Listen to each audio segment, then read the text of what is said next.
Okay, good evening and welcome everybody. I've received apologies from Jill Burnett, who's been substituted by Paul Northcott, and also Rebecca Lewis, who's been substituted by Phil Rees. Everybody else, I believe, is here. Do we have any declarations of interest from anybody? No? Okay, thank you. Item 3 then is the minutes of the previous meeting, which you can find on pages 3 to 6 in your agenda. Is everybody happy that those are an accurate record of the last meeting that we had? Yep. Okay, thank you.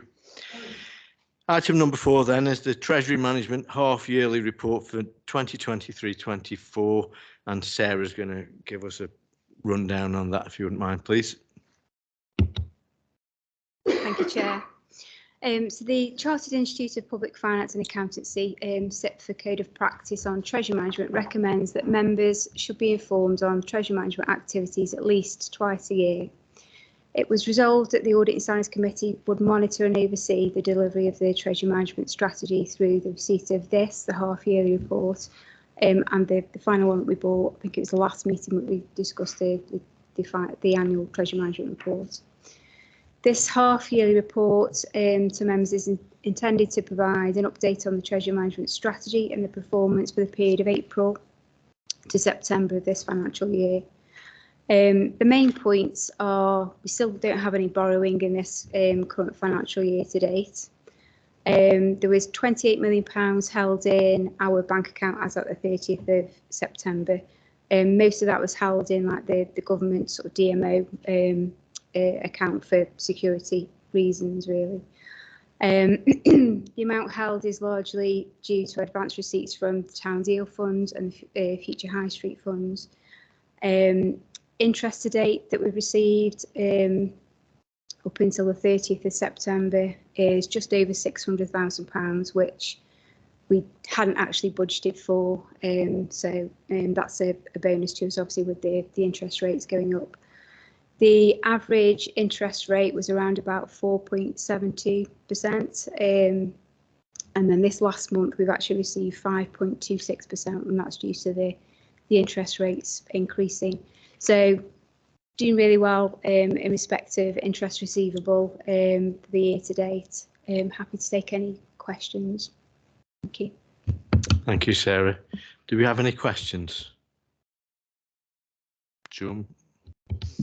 Thank you, Chair. I mean, just thank you for the report more than anything. It's probably one of the most detailed reports we've had in this particular area for a long, long time. So just thank you very much. I think it's great that we are using the interest rates as best we can. And no sign of an Icelandic investment either. So that's even better. Thank you, Chair. Thank you for that. Do we have any other questions? Comments? No? Okay, thank you. Then we'll move on to the next item. If we could just note that we've received that report. Item number 5 then is the Q2 Corporate Risk Management Report, and Anthony is going to introduce that for us. Please be gentle with him. Thank you. I'm having to switch my mic on, which is a start, obviously. Yeah, I mean, obviously this report did predate my recruitment, but I'm speaking to it, so hopefully we can work through it together. Yeah, the purpose is obviously to update members on the current position in respect of risk management controls and the identified corporate risks that we have. There are 7 recommendations, just very quickly, that this committee notes that there are currently no risks that are more than 6 months overdue for a review up to the end of Q2 23-24. 2, to note that there have been no real risk level increases. 3, to note no changes to the corporate risk register. 4, to note the new risk profile specifically for Newcastle Town Deal. Also to note the risk in relation to the Sky Building in J2, and to advise officers of any individual risk profile that the committee would like to scrutinise in more detail at its next meeting. And finally, to note that whilst the likelihood of a risk materialising may be mitigated, the likely impacts may not change. And obviously the underlying rationale for this is to comply with the audit and risk management strategy that we have, to report risk and conduct reviews that are more than 6 months overdue, the corporate risk register and any risk that have been increased in a rating to a medium D or E, or are new risks, a high E, or are new risks. So as you may have had the opportunity to read the report prior to the meeting. I won't read verbatim, but the gist of it is that we have the RMS strategy. It outlines that we use the GRACE governance, risk and control environments software to monitor those risks after applying, and it's based after applying relevant mitigation measures. The system allows for the creation and monitoring of mitigation and action plans and the assignment of risk owners. Obviously, that is managed quite rigorously through the various corporate leadership team and the committee. And the RMS outlines how risks are escalated and reported through the hierarchy depending on the nature of the risk and in light of any delays in reviewing risk profiles or applying the mitigation.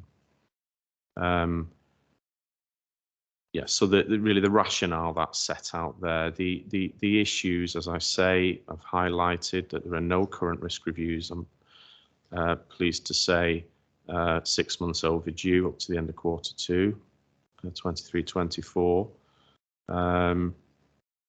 And during the last quarter, no risk rose in priority to a medium D or high E. The corporate risk register has been reviewed and there are no changes. And the updates are there in the appendices to the report.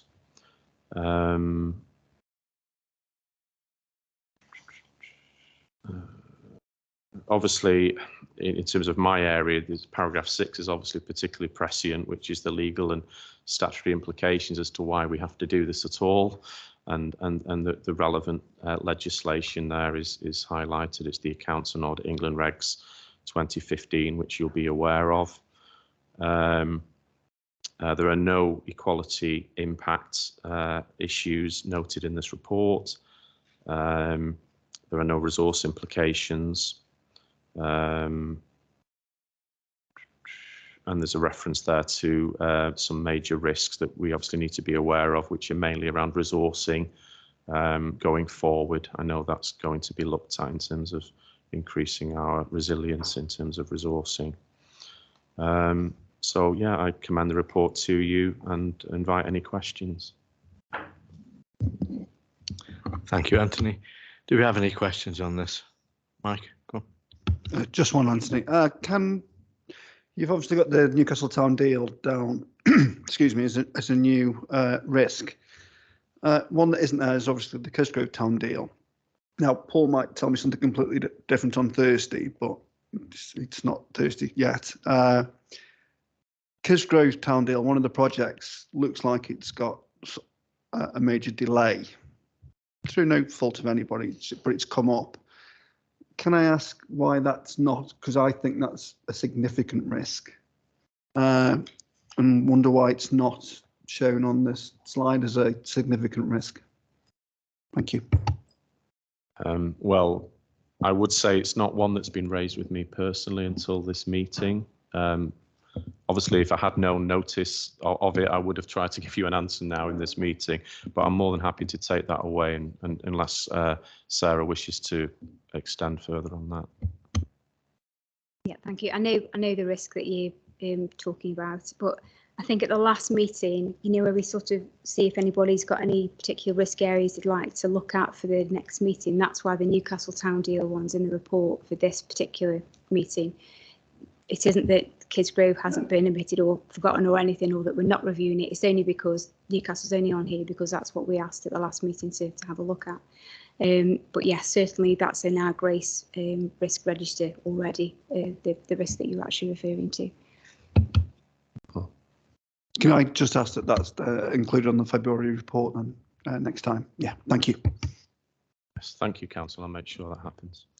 Yeah, I think that it's fair to say that probably by February things will be much clearer in relation to that particular issue you're discussing. So thank you for that. Do we have any other questions on these reports? No. In that case, then, are we happy to accept the recommendations as they stand on the report? Yep. Okay. Thank you. Item number 6 then is the Q2 Internal Audit Progress Report, and Claire's going to go through that for us. When you're ready, please. Thank you, Chair. So this is the Q2 Internal Audit Report. So this picks up the activities in my team that happened between July and September. So on page 36 there, you've got the audits that were concluded during the quarter. So we had the income collection 22-23 report, which had a good opinion, and the purchase to pay report, which had a satisfactory opinion, and the housing benefit report, which also had a positive opinion. So sort of all positive reports for the quarter, which is obviously really pleasing to report back. And you've got details of the definitions on in table 2 on the same page. Over the page, on page 37, there's details of the audits that are in progress. So we have got a number of audits still in progress, and quite a few of these actually have been covered off in October. So you'll see more reports coming through for Q3. Just draw your attention to paragraph 2.5. We have reviewed the audit plan that came to the committee in April.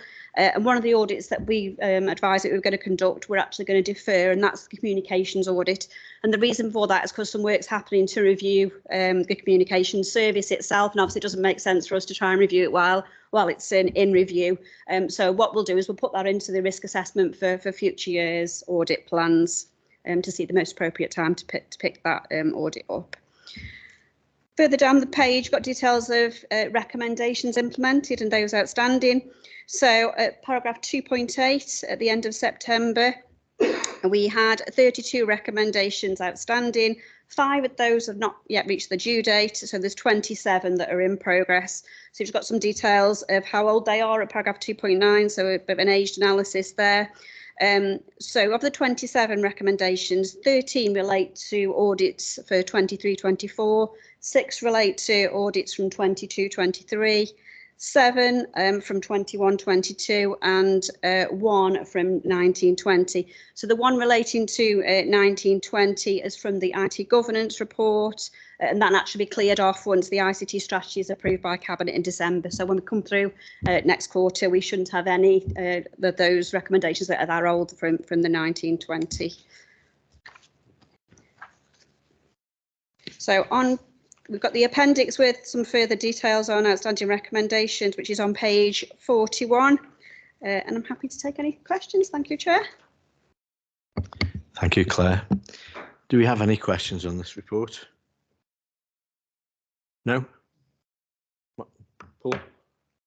Thank you, Mr. Chairman. Just a comment, really. On page 36, where it referenced the audits in terms of income collection health check. I'm particularly happy that that's showing a good positive result, and I thank officers for doing that, because obviously this minimises the risk to the council in terms of written off expenditure at the end of the financial year. So that's good. Thank you. Thank you, Paul. Do we have any other questions or comments? No? Okay. Can we please note then that we've considered the report. Item number 7 then on the agenda is the work programme.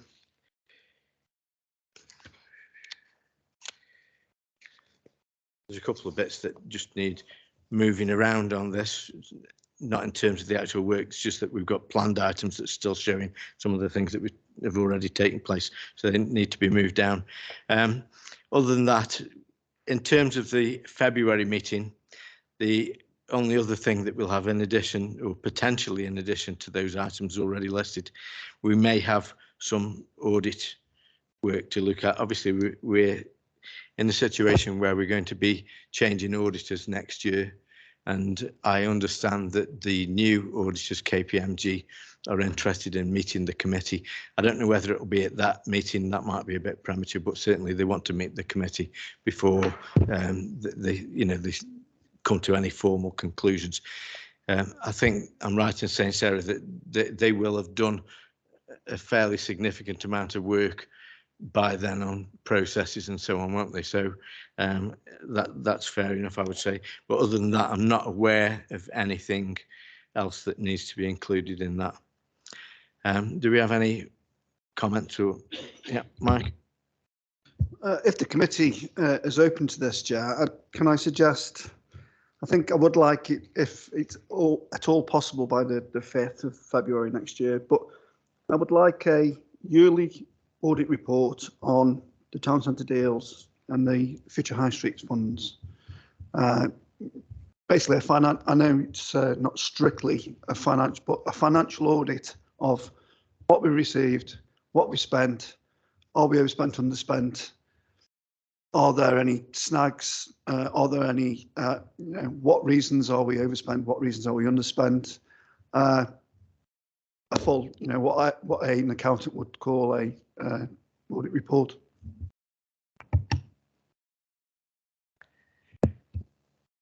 Okay, thanks, Mike. I don't know whether Sarah's got any comments on this. I'm not sure whether this is the correct committee, or whether it should go to FAPS, but we can certainly go on, Sarah.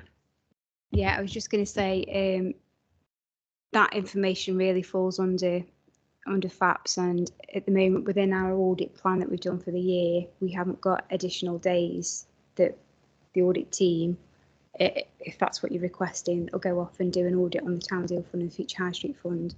Certainly, I can make that information available. We do have it in the quarterly performance and finance report now. So no, it isn't. No, it's not anymore, Mike. No. It's pages now. I've put a larger section in there, so it details the Future High Street Fund, Kidsgrove Town Deal, Newcastle Town Deal, all the projects within there, the amount of funding per project, how much we spent so far, and what we've got left. And there's a narrative underneath for any slippage or any issues, or, for example, the issue in Kidsgrove that you just mentioned at the moment, the Kidsgrove Town Deal. So there'll be a paragraph saying this is happening and this is why and this is what's going on. So that is all in the quarterly performance and finance report. Certainly have a look at that for the next quarter. If there's not enough detail in there or not what you're looking for, then we'll certainly look at how we can provide the information that you're after. Thank you, Chair. I mean, I accept that this might not be the right committee. What I don't accept is, oh, well, we haven't got the days for it. Because if a committee wants to ask for audit work, I'm sorry, I don't feel that it is right. Oh, well, we can't provide that to you because we're only contracted to do X number of days. Now, I understand why you do that, but you can't stop scrutiny because it go out as. I understand that it needs to go to a different committee. That's absolutely fine. What I don't like is, well, we've made a decision, we're going to do this year, and if the audit committee wants something, well, it can't have it because we haven't got enough days. I don't think that's an acceptable answer. Councillor Stubbs, sorry, I wasn't saying that we won't do it because we haven't got enough days. I'm just saying, as per our audit plan, we have planned out the year. Yes, we can go back and review that, but I'm not sure that this is the right committee for that information that you're asking. I'm open to, open and transparency is, that's what I want. I want everyone to know where we are with expenditure, and I will happily provide that information. I was just saying that as per our audit plan, we have a schedule for this year, and we haven't planned any. Certainly, our internal audit team haven't planned any specific audits around those bits. We have to look at those funding streams as a whole, and that information is reported in the appendix for the finance and performance report. And then certainly we can have extra things on the FAP scrutiny, and as we discussed last week, we can have work programmes onto there. I'm just not sure that we can bring it here to this committee. Thanks, Sarah. Can we just go in order, Steve? Joan, would you like to say what you wanted to say? I was just going to say, to put Councillor Stubbs' mind at rest, it clearly, from what people have said, that's an area that gives you concern that belongs to a finance committee, who will have the time and the expertise to actually deal with that. But that wouldn't stop it coming to this committee, would it, for information? Well, this committee is primarily dealing with governance and those sorts of issues. And what we're talking about is a performance issue whereby we see whether the contracts are running on a timely basis and whether the funding streams are in place and whether, you know, the funds are sufficient and that sort of thing. And as you say, it's a finance thing. And so you would expect that to go to FAPS. And I think, you know, if Mike's got an issue with the level of information, then I think that what you probably should do is when the FAPS report is published, if you're not happy, then, you know, go back to whoever and say that you would request that that information is available at the meeting, you know, or you can wait till the meeting and ask for it, but you stand a better chance of getting it if you ask for it in advance, you know, from a practical point of view. Sorry, Mark. Sorry, can I just add, I don't think any of the information is actually secreted away. It's available if you go searching for it, if you want to have a look. Sorry. Only to give reassurance and say that, yes, I'm inclined to agree that what Councillor Stubbs is asking for is scrutiny and not audit. Scrutiny will be happy to accommodate as much information as we can absorb out of the process. But I'm inclined to say it's very much scrutiny. And as you know, the Finance Committee will jealously guard its remit there, Mr. Chairman. Steve. Cheers, Chairman. Sorry for jumping in. Yeah, Mike, I know what you're after, but if you have a look at the Q2 reports that Sarah's on about, all the stuff you're on now, that's pages long now, that is. And we put, because you've asked before in this committee, people have asked for this information, and there's pages of information on there. So I'd have a look at the last cabinet report and have a look at it and think, well, yeah, fair enough. If not, come back and ask for more, because as I say, we're not a secretive council, we'll tell you. But there is loads and loads of information on that now. There didn't used to be, but there is now. Okay, thank you for those comments. Are you happy with that, Mike, or are you waiting to be convinced? Okay, thank you. Do we have any other questions? No. Okay, well, I've not been informed of any urgent business, so thank you all for your attendance, and we will close the meeting. Thank you.